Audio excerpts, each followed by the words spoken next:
Hi, Jack Canfield here. Welcome back to another segment of Talking About Success. My next guests are LaNae and Maughan. She's an author and a speaker, and with her husband Dan, she inspires people to find their courage in difficult times. Now, you have quite a story, so go ahead and just share that story with us.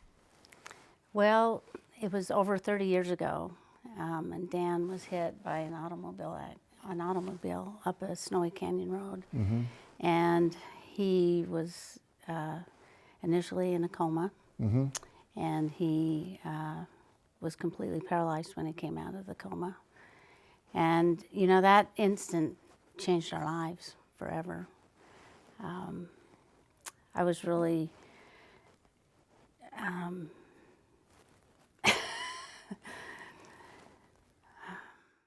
imagine you were scared, sad, devastated, freaked out, all that, right? Yeah, I was. Well, there he was, laying in the coma, and I didn't know what to do. And but I relied on the faith of my youth, and it held true for me. We, of course, said many prayers for him, being in a coma and being unconscious. And I had a really strong feeling that he would be healed. And it was probably not 30 minutes after I felt some pretty strong spiritual feelings that he would be healed, that the doctors came in and said, if Dan couldn't be Dan, he wouldn't want to live. And you need to let go of him, because there's nothing that I can do as a doctor to heal him. He had a brainstem injury. And with a brainstem injury, he had lost all involuntary functions of his body. He was on a temperature pad, a cooling pad that would cool him down, because he had lost his ability to maintain his own body temperature. He had lost his ability to breathe on his own. And so I was just, I was devastated when the doctor said that. But I had to hold on to how I felt deep inside, and the faith that I had, and really the feelings that I'd had, my inner feelings about how I felt about this. And this continued on for about a week. He was still in a coma, really deep, and it was a time where I had to come to terms with not only, did I believe maybe that he could be healed, because I have the faith for that, but the greater question was, what if he wasn't healed? And could I live with a husband that was disabled? And as I came to terms with that, I said a prayer, and basically that day he opened his eyes, and we watched him start to heal, and we watched his sweat glands start to work, and then we watched one side of his body start to work, and slowly, day at a time, little miracle at a time, he went from a point of complete paralysis when he was first came out of his coma, to a point where about 3 months later he could walk with assistance. So that was the challenge. That was the life changer for us. So now, okay, so we're out of the hospital. Dan can begin to function a little bit better. Right. What are some of the challenges you face then? Well, we had our own computer business, and I had a degree in nutrition, and so my skills were not in computers at the time. But over the next several years, Dan taught me all there was to know about computers, and I became the voice on the phone for the technical calls. I became the hands that had to open up the computers and fix them. And as we went through that challenge, I gained some skills that helped me to become employable and to be able to provide for my family. Our business wasn't that successful. We had cash flow problems, and it was extremely difficult and challenging time.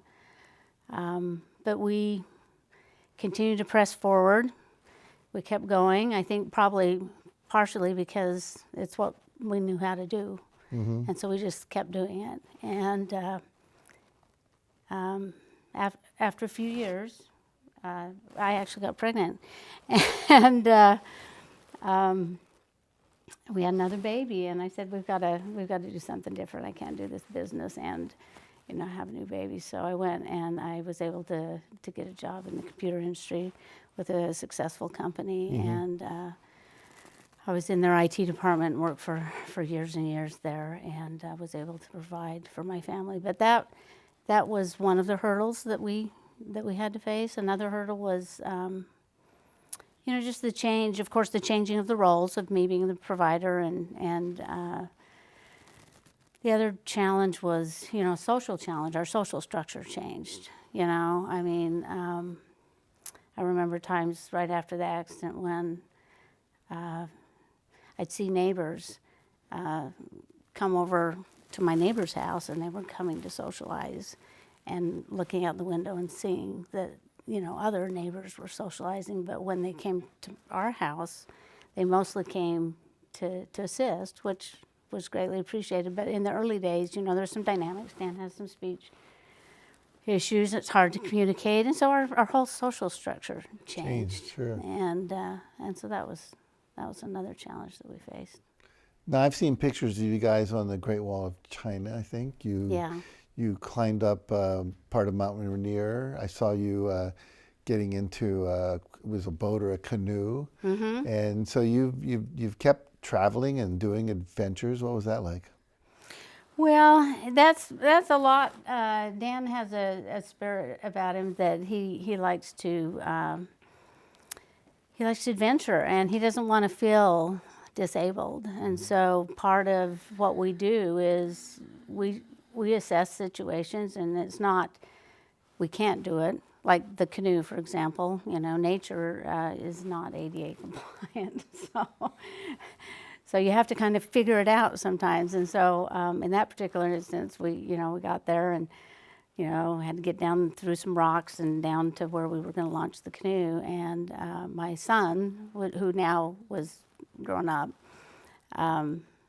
said, well, I'll just fireman carry Dad down. So he threw him on his back and, went down through the rocks in his flip-flops and plopped Dad in the canoe, and then off we go. Off you went. That's great.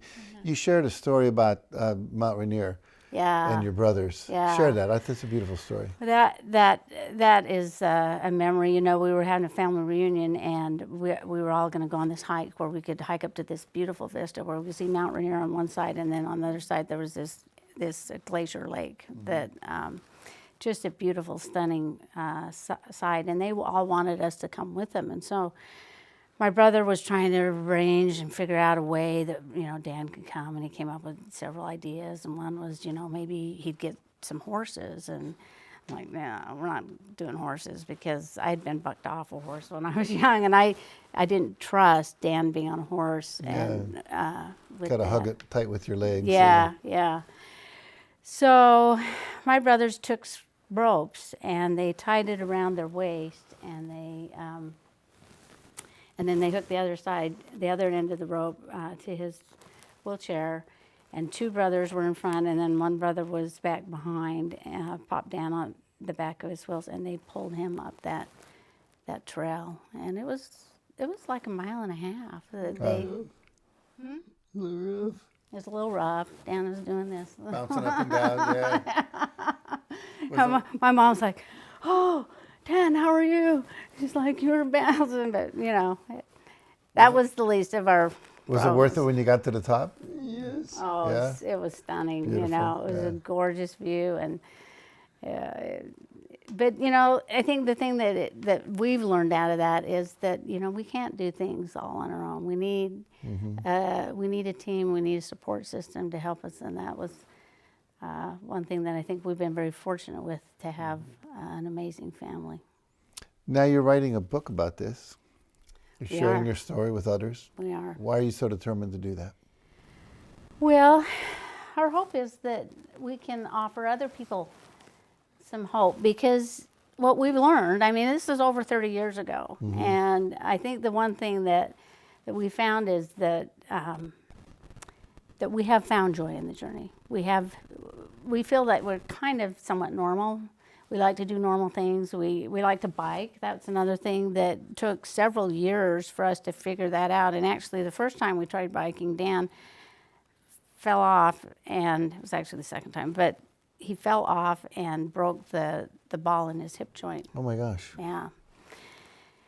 But that didn't deter us. He wanted to be able to be more independent, and we were trying to figure this out. And finally, we found a recumbent bike, one that had 3 wheels, and we adapted it to the point where he could ride that. And just this last November, he rode over 100 miles for a cancer. Wow, that's fabulous. I love it. Yeah. Good for you, man. Good for you. That's great. So, Dan, there must be times or have been times when you got discouraged. How do you deal with that? Well, I listen to inspiring stories, never give up, and keep smiling. He listens to inspiring stories. And learn to love and keep smiling. Yeah. And don't give up. Yeah. Inspiration is important, and you guys are inspiring. That's what's so wonderful about your story. Not only have you been inspired, but you're now using that to inspire others. It's beautiful. Very beautiful.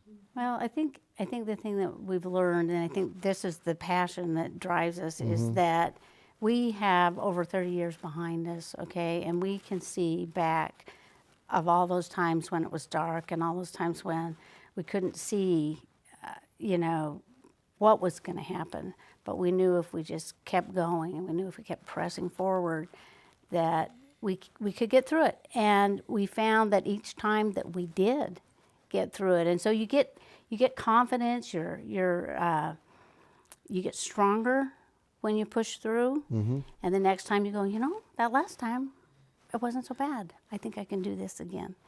And I think that's the hope and the courage that we want to offer to other people, because sometimes when it's so dark and you don't know what's going to happen and you're going down this path and you don't have it figured out, and you don't think that you can get through it, we hope that our story of pressing forward can give someone else the courage to get through it.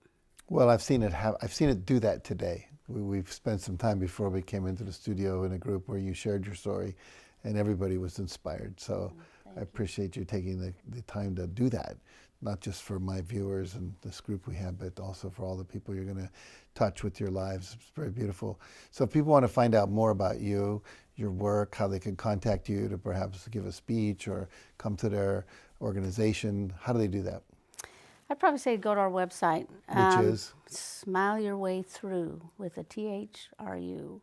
Smile Your Way Through, which is what this man does so beautifully. Yeah. I love it. You guys are both beautiful. SmileYourWayThrough.com. Okay, you heard it here. If you think you got challenges, realize there's people that have taken on much more than you're dealing with, and look what they've created in their own life, and you can do that as well. So let their life be an inspiration to you. Contact them. SmileYourWayThrough.com, right? That's right. All right, very good.